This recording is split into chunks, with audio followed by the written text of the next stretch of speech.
In a quiet village surrounded by green valleys, there stood a mountain so tall that its peak disappeared into the clouds.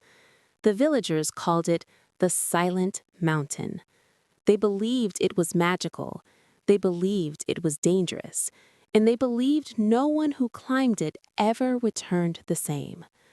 Among the villagers lived a 12-year-old boy named Armin.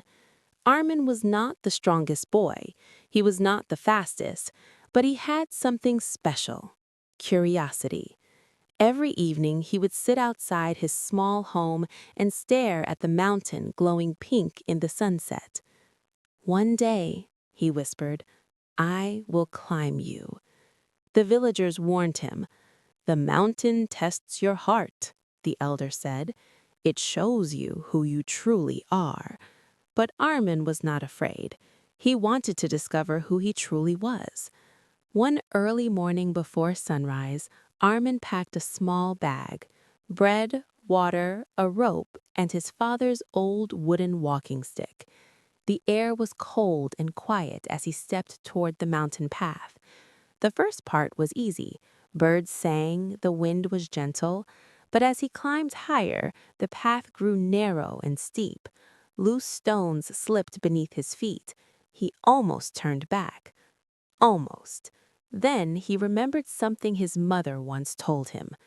Courage is not about being fearless. It is about moving forward, even when you are afraid. Armin tightened his grip and kept climbing. Halfway up the mountain, thick mist surrounded him. He could no longer see the path clearly. Then he heard something strange. Whispers. "You are too small. You are not strong enough. You should go back." Armin's heart began to race. The voices sounded like his own fears. He closed his eyes. "I may be small," he said softly, "but I am not weak." The mist slowly began to clear. The mountain had tested his doubt, and he had answered with belief. As he climbed higher, he discovered a glowing cave hidden behind a curtain of ivy. Inside, the walls sparkled like tiny stars. In the center stood an old guardian, not frightening, but calm and wise, with silver hair and kind eyes. "You have come far," the guardian said. "Are you here for treasure?" he asked. Armin shook his head. "I want to know what is at the top." The guardian smiled.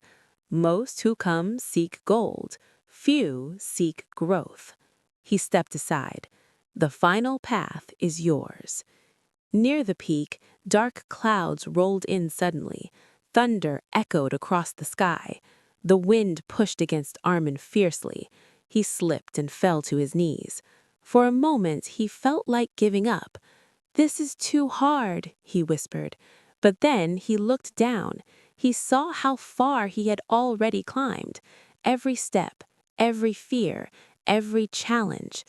"I didn't come this far to stop now." With one final effort, he stood up and climbed through the storm. And then, silence. The storm stopped. Armin stepped onto the highest point of the mountain. Above him, the sky was clear and bright. Below him, the entire valley stretched wide and beautiful. His village looked small, but peaceful. There was no treasure chest, no crown, no magical jewels, only the view, and a feeling inside his chest, strong and steady. The mountain had not given him gold, it had given him confidence. When Armin returned to the village, people gathered around him. "What did you find?" they asked eagerly. Armin smiled. "I found myself." The elders nodded knowingly.